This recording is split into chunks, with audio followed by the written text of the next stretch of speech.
So there isn't that much time because Shabbos is coming in I think about half an hour. But I wanted to get started maybe a little bit on Pesach, and hopefully we can go in the coming week, maybe start getting into Pesach. Maybe we'll take a little break from Likutei. We just finished the second lesson, but maybe we'll take a little break and go into Pesach a bit. I probably won't go on the order like here. I'm going to start on the second lesson. So it's in Likutei Halachot. The top student of Reb Nachman, Reb Natan, wrote a whole 8-volume set. Beautiful halachas tying all the Torahs basically into all the mitzvahs there are throughout the whole Torah, all the holidays, customs, everything. So it's halacha. It's the second halacha in the halachas of Pesach. It's the third volume in Likutei Halachot, and it's going to speak about the inyan of matzah. What's this matzah all about? Eating this crunchy bread, right? What's going on here? So it's based on two Torahs, small Torahs in Likutei Moharan in the second book in Tinyana, second book in Likutei Moharan, and it's basically two Torahs that talk a lot about the importance of being besimcha, right? Something that we could all use at every moment. So it's Reb Nachman says in the 24th lesson, he says that the simcha is a very big refuah. It's all the diseases, right? All the diseases that come, they all come from a blemish of the simcha. And there's 10 different pulses in the human body. We have 10 different pulses. And they receive their source of life of these 10 pulses come from the 10 different melodies. So in creation, right, like a man is a small world. So in creation, when God created the world, so he created, it was created in 10 ma'amarot. There were 10 sayings, and we know that God was singing this beautiful melody as he was saying these sayings and building the world, right, creating everything. So each one of the different parts of the world was created from one of the sayings, and it has blend in from within the sayings. The ma'amarot of Hashem is this beautiful melody that's being sung, right? That's the ruach chaim, that wind of life that there is from within a human body, right? It's, Nachman says it's the actual, your source, your neshama is called neshama from neshima, from breath, because it's mamash your neshama, that's like the source of life, right? That Hashem blew that wind into Adam HaRishon's nostrils, right? He blew vayipach ba'apav nishmat chaim. So the source of the person's health, physical health, depends on his joy, on his simcha. Today they've already figured it out. They have like places where they do, happy, what's it called? In Israel, a friend of mine actually works in a like a hospital kind of thing where they do that, where he comes in and like he just makes them happy. It's like he's like a serious clown, right? And he mamish just does crazy stuff and makes everybody laugh and like get really, really happy. And they've proven that it's really working and it's helping people that are really sick. Like physical sickness is getting better just from being happy. So the reason why is because the source of all the sicknesses comes from the 10 pulses, and the chiyut, the source of life of these 10 pulses, is from the 10 melodies, which are all correspond to simcha. Reb Nachman says that they're all the aspect of simcha. Gam katav sham b'siman kaf gimel pasuk sason zimcha yaginu yasigu v'nasu yagon v'anacha. Reb Nachman wrote in the Torah right before that, in the 23rd lesson, that the shleimut, the complete ultimate level of joy, is when you take the sadness, you take the yagon v'anacha, all the things that you're down about, you take those and you bring them and force them into the happiness, and you take them, change them from darkness, from sadness, into happiness.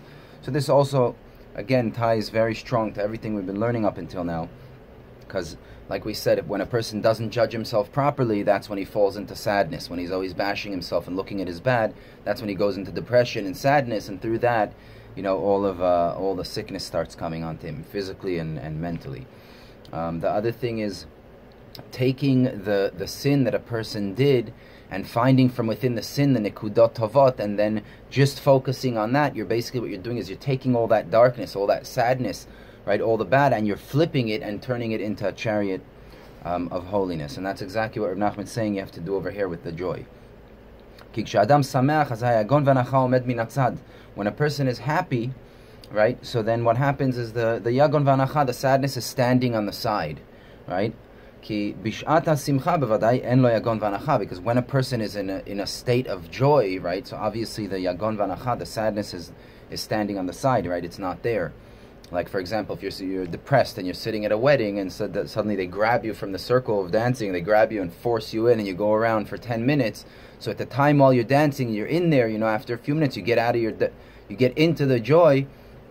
So sometimes it could really bring you into real joy, and like you come out of your thing you were in.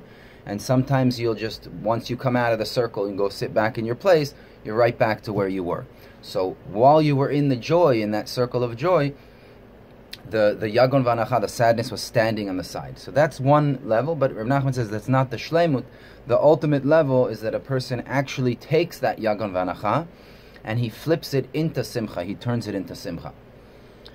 לחטוף דייקה את היגון והנחה לתוך השמחה, שגם היגון והנחה יהיה שמח.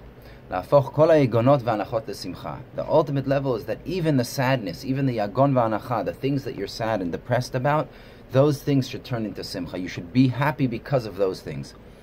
Like when a person can come by finding that nekudah tova, and he judges himself favorably, then he can be happy even though he did a sin. Even though he did something that normally you should now, go krechts for the next 2 weeks and hit yourself on the chest and be all depressed like everybody says you should, right? But instead of doing that, he's happy, because it's not going to bring me anywhere by being sad. Hashem hates sadness a lot more than you going over any mitzvah in the Torah, right? The sadness, it's one of the worst things. Like it says in the Parsha of Kitavo, after all the curses there, it says, because you didn't serve Hashem with simcha and tuv levav, with a merov kol, like just through bliss and joy and happiness. But so that's basically what the Torah Hashem wants us to do, is that even if a person falls, find that nekudah tova, judge yourself favorably, and then be b'simcha. Okay, I did an avera, what could I do? I'm not going to now have to go into depression because I did something wrong, right? So the Yetzer Hara overcame me, right? Like Reb Shlomo says, Reb Shlomo would say, the Yetzer Hara doesn't really care about, the if you fell, didn't fall, like he's not interested in the little avera that you did. He wants the whole afterwards to get you into that sadness. So in a different place, I don't think it's in this halacha, but there is a halacha where Reb Natan explains what does it mean exactly to be.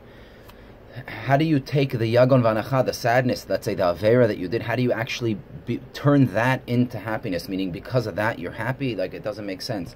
So Reb Natan says, he gives an example. He says, like for example, you take like the Yetzer Hara is trying to make you depressed and put you down because you did X, Y, and Z, right? And because of that, he's telling you you're dirty and you're not worthy and so on, right? So Reb Natan says what you do is you look at it in the other way around. You come and you say, you mean I did this avera and that avera, and you have this whole list of all these bad things you did in your past, right? You're saying, I did all of that stuff, and I still am allowed to put on tzitzit. I can still light Shabbos candles. I can still, build a sukkah. I can still do all these mitzvahs, right? I can still do all of that. Hashem still wants me to do it, because it doesn't say anywhere that Hashem doesn't want you to do it if you did certain sins. So obviously, Hashem still wants you to do it. So the Yetzer Hara is trying to the klipa, the bad, is trying to put you into depression because of the bad you did. So what you do is you look at it the other way around. You look at all the bad things you did, and you say, a person that far that did all those bad things could still do this mitzvah, could still do something to make Hashem happy. It's unbelievable, and through that he comes to joy. So the Yetzer Hara, instead of getting you into down, you're using all of his strength, all of the things that you fell in, all those things you're using to actually bring yourself into a bliss, a high state of joy. Through that I can serve Hashem, I can still do all these mitzvahs even though I did all of that Hashem still wants me, right? So that brings you to a level of simcha and joy. All these things are all practical things that you actually have to use and try, like the whole inyan of, milta deshtuta, for example, of like, you can get stuck in your down, right? And it's very hard to get someone out if they don't, like Moshe Mashiach, that power from within them of redeeming them, of their mind, doesn't kick into action. So Reb Nachman gives lots of eitzas, like one of them is milta deshtuta, just doing things, starting to jump up and down and clapping and making weird twists and just doing weird funny stuff, like acting like a nut, acting like you're drunk on Purim, to do anything you could just to come out of that state of sadness. And if you're akshan and you do it for 5 minutes, 10 minutes, you continue doing it, you'll start laughing at yourself because you're being so stupid. So what happens is you actually come out of it, and you can take yourself out, and then after a little while you'll realize you're rolling back into it, and you do it again. Like, that's one of the reasons why these nanachim that go on the vans, they're jumping and dancing and being crazy on the streets, because that's one of the main things that they're using. They go based on these two Torahs of Reb Nachman that talk about the importance of simcha, that a person, in this Torah he says that a person should be in the state of simcha for 24 hours a day, and should have a little bit of a broken heart, not sadness, but a bit of a broken heart, just an hour a day, right? So they use that method, and they actually go around. So one of them is the dancing and being happy, and a lot of them, if you look at them, you'll see they're doing a lot of milta de shtuta, it's called, just foolish activities. And the reason why they do it is in order to always keep themselves from falling into that state of sadness, which is a natural state that the humans just roll into. Vehine, so this is the first chapter. That was like a little introduction of the Torahs. And then the first chapter. Hine geulat Mitzrayim ikara lidei simcha.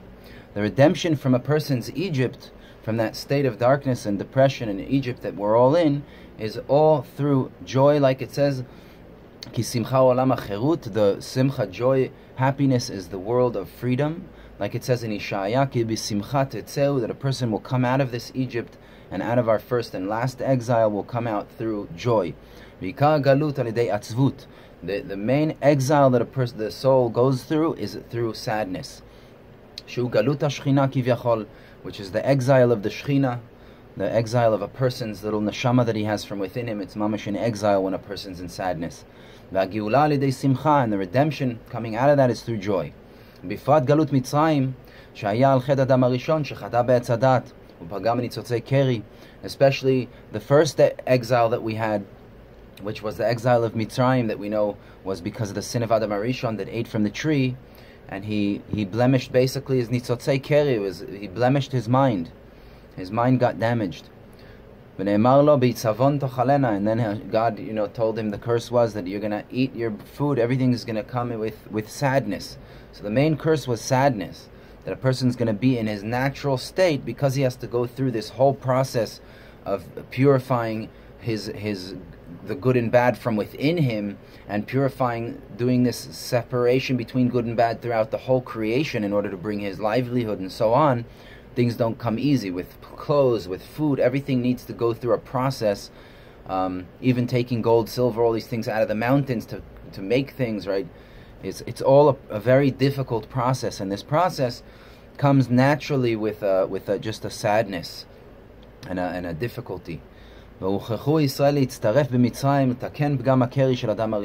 is the reason why Am Yisrael had to go down to Egypt to go through this, what's called Kura Barzel, right, into this place where, like, Kura Barzel is where you take the metal and you put it and you melt it down, right, in a really hot fire, you melt it down, and then you bring it out and you start creating vessels and different things out of the meltdown. So like Am Yisrael, when our neshamas went down there, we mamish went through this process of like a meltdown, right? But we were coming out to mamish build the most beautiful, vessels and things, which is the whole Mishkan and everything that we went through.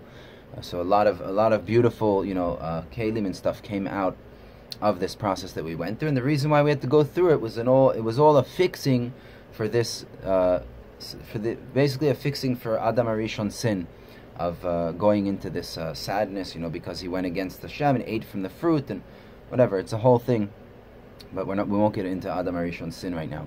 So the main fixing, like the Arizal says, the main fixing is through joy, through simcha. So the main fixing is through these 10 melodies. The 10 melodies which correspond to the 10 levels of simcha.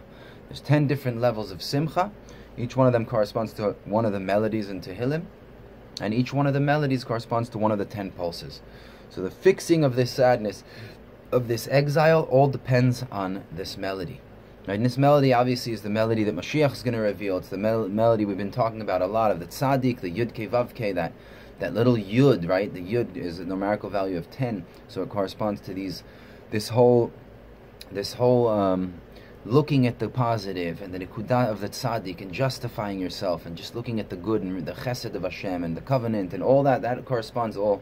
That's the melody. If a person could really connect himself to that tzaddik from within him, to the Moshe Mashiach from within him, right, to the Yud Ke Vav Ke, and realize what it means, and always just tap into the goodness in his life, he'll start really hearing that melody from within his mind.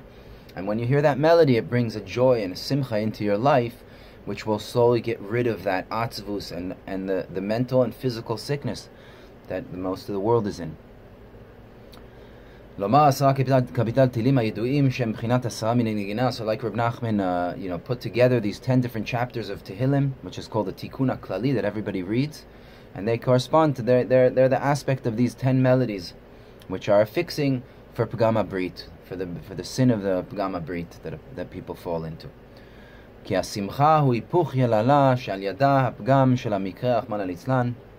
Simcha is the opposite of Yelala.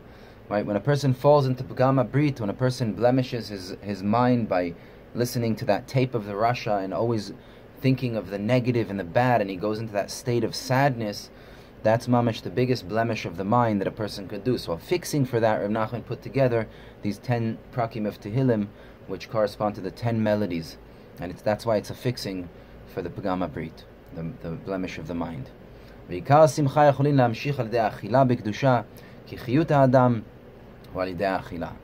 Reb Natan says that the main simcha, one of the main ways a person can draw down happiness and simcha onto him is by eating in a holy way, right?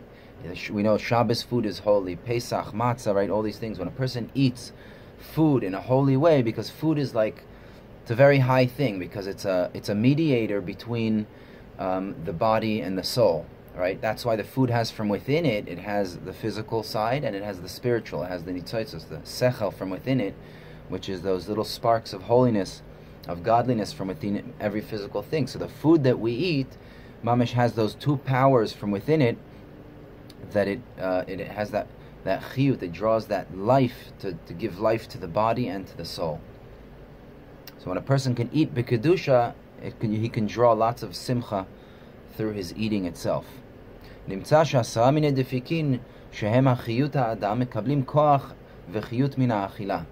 we find from this that the 10 pulses that a person has, which are the source of a human life, they receive their life from the strength of the food. The chiyut, the life source from within food, gives life source to the 10 pulses, which is where our life comes from. That's why a person has to make sure that when he eats, it's always done through joy, through simcha, not to eat when a person's in a state of sadness. In order so that he can draw down chiyut and life from the simcha while he's eating. So in Lech Echol B'Simcha Lachmecha, it says like on Rosh Hashanah, right? Go and eat through joy, go and eat your feast, go and eat your food. So it says right in the prophet, he brings down that you're supposed to eat always with joy.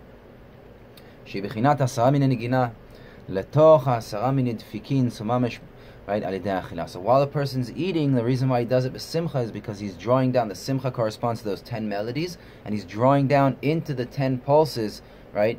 Into the food, into the 10 pulses, he's drawing down this melody, and that's how the food actually has the strength from within it to give him joy and happiness after he eats, and not the opposite. So a lot of people, when they eat, they come out the other side feeling not happy. They feel sad, or they feel heavy and tired, and that. Food's not supposed to do that. Food's supposed to mamish give you simcha when you eat it. And also, Reb Natan says elsewhere that the main way that you elevate the sparks of holiness from within the food when you eat it, in order so that it gives you spiritual strength, right, and brings you closer to Hashem, is through simcha. Through simcha, and obviously eating in a very respectful manner is also very important, because the sparks of holiness from within food, they all basically, their shorish, their root is kavod. Kavod, right? The entire creation was created for the kavod of Hashem, to give Hashem honor, right? That everything that Hashem made was mamash just to reveal God's honor in the world. So the root source of life, of the sparks of holiness from within food, come from kavod, from this honor. That's why when a person eats, he has to be careful to also eat with kavod, like not to eat with like manners, and not to eat walking around, just to give food a lot of respect, whether he's in public, or whether he's sitting at home alone, to give it a lot of kavod, because then the sparks just get elevated. Like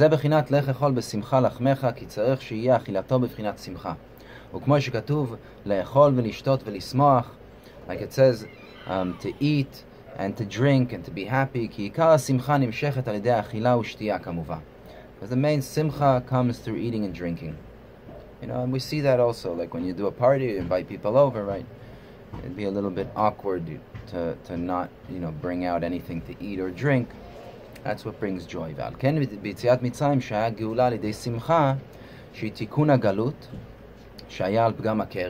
So for this reason, when we came out of Egypt, the redemption of Egypt, right? When we come out of Egypt, it's through joy, through simcha.